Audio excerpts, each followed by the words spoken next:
आज का हमारा टॉपिक है आईपीओ इनिशियल पब्लिक ऑफरिंग। ये एक इम्पॉर्टेंट कॉन्सेप्ट है स्टॉक मार्केट का, बिकॉज कोई भी स्टॉक की जब लिस्टिंग होती है मार्केट में, सो वो आईपीओ के थ्रू ही लिस्ट करता है। तो हम पूरा कॉन्सेप्ट समझेंगे आईपीओ का। सो फर्स्ट हम आईपीओ का कॉन्सेप्ट समझने से पहले हम पहले primary market and secondary market समझते हैं। ठीक है, सो जो स्टॉक मार्केट होते हैं, सो इसमें टू टाइप्स के मार्केट होते हैं। First one is primary market and second one is secondary market. So अभी प्राइमरी मार्केट का मतलब क्या होता है? जब भी आप कोई भी कंपनी के शेयर या बॉन्ड या एनी सिक्योरिटीज, कोई भी सिक्योरिटीज जब आप डायरेक्टली कंपनी से परचेस करते हो, ठीक है, कंपनी से डायरेक्ट बाय करते हो, तो वो जो बाइंग होती है उसको हम बोलते हैं प्राइमरी मार्केट। और जब आप किसी एक्सचेंज के थ्रू बाइंग सेलिंग करते हो एनी सिक्योरिटीज, किसी भी सिक्योरिटीज में, ठीक है, तो वो कहलाता है सेकेंडरी मार्केट। ठीक है, तो अभी कोई भी कंपनी है, जब वो मार्केट में लिस्ट होती है, मतलब मार्केट में उसको लॉन्च किया जाता है, उसके शेयर्स को जब मार्केट यानी कि एक्सचेंज में जब उसको लॉन्च किया जाता है एक्सचेंज पे, तो वो मार्केट में किसके थ्रू एंटर होती हैं? आईपीओ के थ्रू एंटर होती हैं। अब आईपीओ का फुल फॉर्म क्या है? Initial public offering. आपको नाम से समझ में आ रहा होगा, इनिशियल मतलब स्टार्टिंग, पब्लिक मतलब रिटेल्स, है ना, और ऑफरिंग मतलब कि कुछ ऑफर कर रहा है व्यक्ति। तो इनिशियल पब्लिक ऑफरिंग जो है आईपीओ के थ्रू वो मार्केट में लिस्ट होती हैं। न्यू कंपनीज जो हैं वो आईपीओ के थ्रू मार्केट में लिस्ट होती हैं, तो इसको आईपीओ बोला जाता है। और जब आप कोई भी सिक्योरिटीज डायरेक्टली कंपनी के थ्रू परचेस करते हो, डायरेक्ट कंपनी से परचेस करते हो, तो वो प्राइमरी मार्केट कहलाता है। और जब आप कोई भी सिक्योरिटीज एक्सचेंज के थ्रू परचेस करते हो, एक्सचेंज से बाय करते हो, तो उस मार्केट को सेकेंडरी मार्केट बोला जाता है। यहाँ पे आप स्टॉक्स, बॉन्ड्स, एनसीडीज बहुत सारे आ जाते हैं। ठीक है, जैसे कि इवन म्यूचुअल फंड्स होते हैं, एमएफ होते हैं, उनका जैसे आईपीओ आता है, इसी तरीके से एनएफओ आता है, न्यू फंड ऑफर, है ना, न्यू फंड ऑफरिंग बोला जाता है इसको, एनएफओ आता है। तो ये हम फॉर सपोज अगर किसी कंपनी का राइट्स है, तो वो भी हम कहाँ से परचेस करते हैं? प्राइमरी मार्केट से परचेस करते हैं। अगर कोई कंपनी लाइक ओएफएस ला रही है, ओएफएस रहता है ये, है ना, तो ये अगर ला रही है, मतलब नई शेयर्स मार्केट में लॉन्च कर रही है, ऑलरेडी लिस्टेड है एक्सचेंज में, बट और जो इक्विटीज हैं वो मार्केट में लॉन्च करने वाली है कंपनी, तो वो भी हम प्राइमरी मार्केट से ही परचेस करते हैं। देन एक और कंसेप्ट आता है यहाँ पे, ग्रे मार्केट प्रीमियम्स। ठीक है, ये ग्रे मार्केट प्रीमियम क्या होता है आईपीओ के केस में?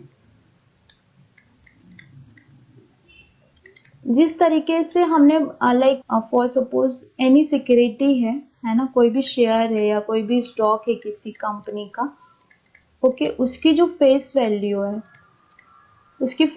है फॉर सपोज 10 रुपीज, है ना, बट ये कंपनी XYZ कंपनी मार्केट में लिस्ट होने वाली है, मतलब अपना आईपीओ लॉन्च करने वाली है ये कंपनी, तो इसकी एक ग्रे मार्केट प्रीमियम चलती रहती है। अब ये ग्रे मार्केट प्रीमियम क्या होती है? इसका मतलब ये है कि इस कंपनी की डिमांड कितनी है मार्केट में, मतलब मार्केट में कितने लोग इसको परचेस करने के लिए रेडी हैं, और अगर परचेस करने के लिए रेडी हैं तो किस प्राइस पे परचेस करने के लिए रेडी हैं। तो ये जो प्राइस है, जिस प्राइस पे लोग परचेस करने के लिए रेडी हैं, इसको ग्रे मार्केट प्रीमियम बोला जाता है। यानी कि कंपनी मार्केट में लिस्ट होने से पहले, एक्सचेंज पे लिस्ट होने से पहले उसका जितना अच्छा ग्रे मार्केट प्रीमियम रहता है, जितना हाई ग्रे मार्केट प्रीमियम रहता है, आईपीओ का जो प्राइस है, लिस्टिंग प्राइस है, लिस्टिंग प्राइस मतलब जिस दिन भी आईपीओ लिस्ट होगा उस दिन जो उसका प्राइस चल रहा होगा, लिस्टिंग प्राइस, वो कितना परसेंटेज गेन कर सकता है, इसको बोलते हैं ग्रे मार्केट प्रीमियम।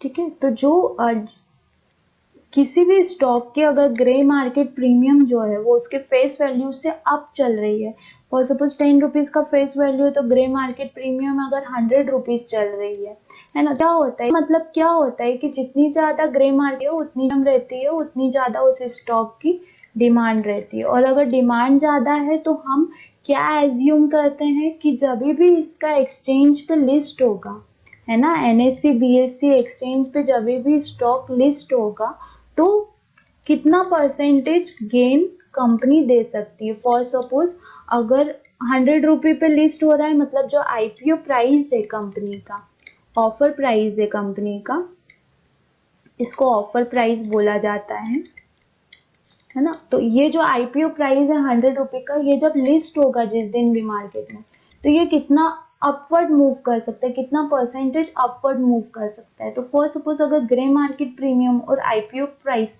सिमिलर चल रही है, दैट मीन्स कि मार्केट में, ऑफ मार्केट में जो इसकी डिमांड है स्टॉक की वो बहुत ज़्यादा है, मतलब यहाँ पे अगर हम आईपीओ के लिए अप्लाई करते हैं तो मे भी पॉसिबिलिटीज हैं कि ये आईपीओ हमको अच्छा खासा गेन दे सकता है। अब ये कितना गेन दे सकता है, तो ये कितना भी गेन दे सकता है, 0% से लेकर तो कितना भी गेन दे सकता है, बिकॉज जो आईपीओ जिस दिन भी आता है ना, उसमें कोई उसकी लोअर और अपर लिमिट नहीं होती है। मे बी ये माइनस में भी जा सकता है कि फॉर सपोज 100 रुपये पे ऑफर प्राइस है तो हो सकता है कि 50 रुपीज पे लिस्ट हो स्टॉक, अगर इसकी डिमांड कम रही तो। अच्छी डिमांड अच्छी है, ज्यादा है, तो यहाँ पे मे बी पॉसिबिलिटीज हैं कि प्राइस है, आईपीओ प्राइस है और ग्रे मार्केट प्रीमियम है, उसके अकॉर्डिंग ये 200 रुपीज के आसपास भी ओपन हो सकता है। अगर 200 पे ओपन होता है मतलब 100% गेन दे रहा है ये आपको आईपीओ। अब आईपीओ कितने दिन के लिए ओपन रहता है, मिनिमम इसका क्या, मिनिमम इन्वेस्टमेंट क्या रहता है, तो हम उसके बारे में पढ़ेंगे।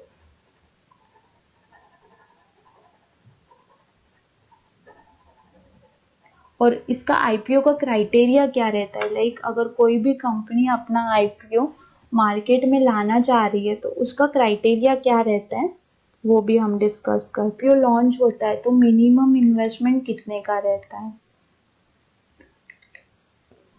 तो जो मिनिमम इन्वेस्टमेंट रहता है वो 15,000 रुपीज का रहता है, अराउंड 15K का रहता है। एक लॉट का जो प्राइस रहता है वो 15,000 से कम का होना चाहिए, बिलो होना चाहिए, ज्यादा नहीं कर रख सकते हो आप 15,000 रुपए से। देन यहाँ पे लॉट साइज रहता है, लॉट साइज प्री डिफाइन होता है कंपनी के थ्रू, है ना, जो भी कंपनी लॉट साइज देती है आपको उसी पे, मतलब फॉर सपोज अगर कोई कंपनी 100 रुपीज का प्राइस दे रही है, ठीक है, तो यहाँ पे अगर 15,000 रुपये मिनिमम इन्वेस्टमेंट है, मतलब 150, जो लॉट साइज रहेगा कंपनी का वो कितना रहेगा, 150 रहेगा, मतलब आपको मिनिमम 150 के लिए अप्लाई करना है।